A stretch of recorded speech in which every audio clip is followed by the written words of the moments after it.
President Bongbong Marcos hindi pabor sa EGK. Umalma si Palace Press Officer Attorney Claire Castro sa pahayag ni Vice President Sara Duterte na umaksyon daw agad imbis na maghintay sa magiging resulta ng investigasyon ng Independent Commission on Infrastructure. Tanong ni Attorney Castro, may moral ascendancy ba itong si Vice President Sara Duterte pagdating sa usapin ng korupsyon?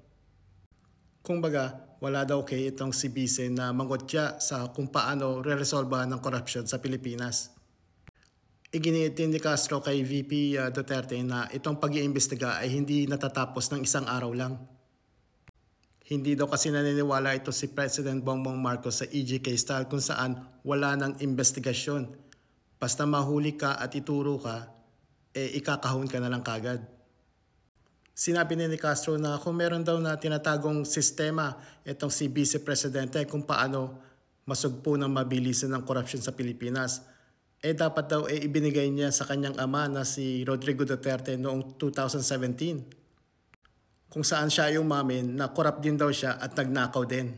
Pero yung ninakaw niya daw naubos na. Yun lang, okay, bye.